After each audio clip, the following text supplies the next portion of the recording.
let's talk pumpkin. So, what do you do with pumpkin?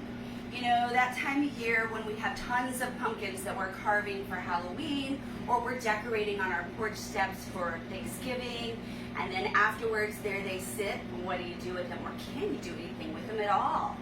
So, some of the things I like to do with pumpkin is, if I've had it out just for decorations and I know it's cold in the winter and it has stayed well preserved, I know that if it's still good and hard, that I can cook it. Yes, that means even the carving pumpkins that are a little different variety than the pie pumpkins, you can cook them. The carving pumpkins, the difference between the two mainly is that the carving pumpkins, which are usually a little bit bigger, and jack-o'-lantern pumpkins, are a little bit stringier, so when you go to make that pumpkin puree, it may not puree quite as smooth as what you're thinking at pie, and they don't have quite as much sugar. Pie pumpkins will puree really, really nice and smooth, and then they'll also have a little bit more sweetness, which is what you're looking for when you're making a pie. You can still use them either way. So I generally like to do my carving pumpkins with something savory, and then my pie pumpkins with something maybe a little sweeter for a dessert. So here are the things, or some ideas of what you can do with your pumpkins. You can make a soup, inside the whole pumpkin. So what I usually do is I cut the top off just like you would if you're carving a pumpkin, and I scoop out all the seeds, which yes, you can roast and eat later. I add a little garlic and a little bit of salt and pepper on mine. They're so good. And then I will stuff it. So usually what I will do is I'll take veggies. If I want something chunky, I will start that on the stove first, just a tiny bit, or I will make sure that I cut all my vegetables really thin so that it will cook down quicker. I try to usually use seasonings that are of that time of year, so fall seasonings. I might use thyme and oregano and basil and garlic and onion and put them all in there, and then I will put it on a baking sheet and put it in the oven. Bake it with the lid back on and in place, usually for about an hour. It depends on the size of your pumpkin and the thickness. If it's a really thick pumpkin on the inside, you're gonna need more time, obviously. If it's a little thinner, you're probably good for an hour. How do you know when it's done? Push on the outside. If it's soft, you're there. Then when you serve it, you want to take the lid off and make sure you stir everything inside of it. Serve it with a scoop of the inside wall lining of that pumpkin. So that's one idea of what you can do savory-wise for your pumpkin. What I also like to do for sweet stuff is I will take a pumpkin, cut it open, scoop out the sides. I've done this with both, but I usually do it with pie pumpkins. And then I will stuff it with lots of fruit, fall fruits. So I will go and get my local oranges and citrus, persimmon, cranberry. I'll even add a little bit of apple, maybe Granny Smith apple. Those are my favorite in there.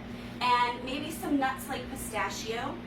And then for a little bit of creaminess, I'll add coconut milk, maybe hemp milk, and just a touch of either pureed dates or a little bit of maple syrup, just depending on where I am with sugar level. And then I'll add those yummy spices like cinnamon, nutmeg, clove, allspice, just a little bit in there. Bake it the same way. Put the lid on a baking sheet, bake it for about an hour. You want to bake all of this probably around 375, 385. And check the outside for doneness. Little guys take less time to cook than the big guys. And then when it's done, again, I serve it with a scoop of the inside, and it's really yummy.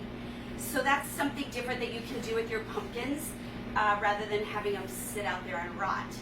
One more thing you can do with your pumpkins. So what about carving pumpkins when it's Halloween and we've done some carving, but the pumpkin still looks good, but you're like, wow, I just am gonna throw it away or compost it? Make dog treats for it. So here's what I do. As long as there's no mold, which you gotta check. We live here in the Houston area and we'll get mold on our carved pumpkins, but if you live in a cold place, your perfectly carved pumpkin is preserved well because of the cold. This is what I usually do, is I will then take the part and start cutting it into strips. If you have medium to large dogs, this works great. Little bitty guys, sometimes it can be a little tough for their teeth, so check your dog and see what they can handle. But I will take the skin and try and cut the meat off, and I do that separate. If I feel like the meat is really good with no mold, I'll cook that up into just a puree and put it on their food. It's really good for animals, cats and dogs both. If they're really having a tough time getting their bowels moving, it will help to get things flowing for them. But the outside skin, I will put into strips, and then I will take, because my animals I know love meat, I will take some sort of broth, chicken broth or turkey broth, and I'll baste it over the outside of it. Then I will either dehydrate it, which is the ideal way to do it, at about 150, 160 if you can, until it's hard and crunchy. Or you can bake it in the oven.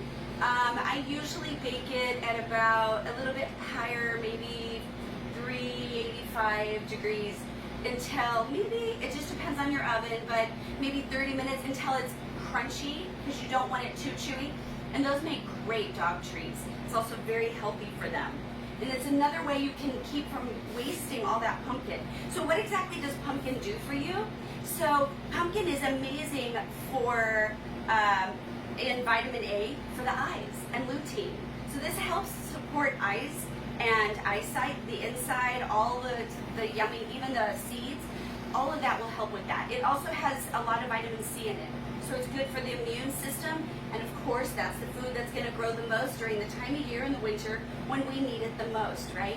So surprisingly enough, pumpkin even has a little bit of protein and iron in there. So you can get a lot of nutrients out of pumpkin, and I really encourage you to experiment with your own pumpkin recipes. If you've enjoyed tips like this, we appreciate you subscribing to our channel, give us a like, and share it with a friend. Check out our website at shopnaturalliving.com. Happy healing!